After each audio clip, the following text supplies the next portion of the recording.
வணக்கம். ஆகாஷ்வாணி புதுச்சேரி செய்திச் சுருக்கம் வாசிப்பவர் வான்மதி.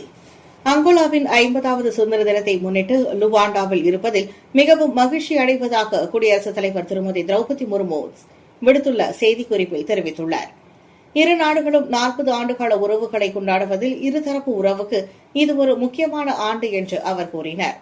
குடியரசு துணைத் தலைவர் திரு சி பி ராதாகிருஷ்ணன் இன்று மைசூரில் உள்ள JSS உயர்கல்வி நிறுவனத்தின் 16வது பட்டமளிப்பு விழாவில் கலந்து கொண்டு மாணவர்களுக்கு பட்டங்களை வழங்கினார்.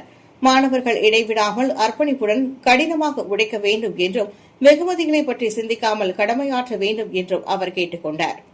உத்தரகாண்ட் மாநிலத்தின் வளர்ச்சியை புதிய உயரத்திற்கு கொண்டு செல்ல இரட்டை எஞ்சின் அரசாங்கம் தொடர்ந்து செயல்பட்டு வருவதாக பிரதமர் திரு நரேந்திர மோடி கூறியுள்ளார். அம்மாநிலத்தின் புதிய திரைப்பட கொள்கையினால் படப்பிடிப்பு எளிதாக்கப்பட்டுள்ளதாகவும் வேகமாக வளர்ந்து வரும் திருமண ஸ்தலமாகவும் இது அமைந்திருப்பதாக அவர் மேலும் தெரிவித்தார். கடந்த மாதம் மத்திய அரசு அலுவலகங்களில் நடைபெற்ற தூய்மை பணியின் போது வெளியேற்றப்பட்ட தேவையில்லாத பொருட்களை விற்றதன் மூலம் சுமார் 800 கோடி ரூபாய் வருவாய் ஈட்டியிருப்பதாக பிரதமர் அலுவலகம் வெளியிட்டுள்ள செய்திக்குறிப்பில் தெரிவிக்கப்பட்டுள்ளது. புதுச்சேரியில் முதல் முறையாக தனியார் மருத்துவமனை சார்பில் கொண்டுவரப்பட்டுள்ள ரோபாட்டிக் முழங்கால் மாற்று அறுவை சிகிச்சை முறையை முதலமைச்சர் திரு ரங்கசாமி இன்று தொடக்கி வைத்தார்.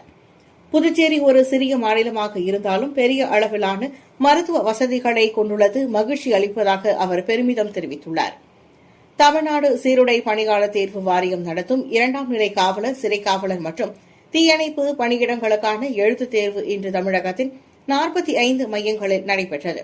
3655 காலி பணியிடங்களுக்கான இத்தேர்வை 2 லட்சத்திற்கும் அதிகமானோர் எழுதியுள்ளனர்.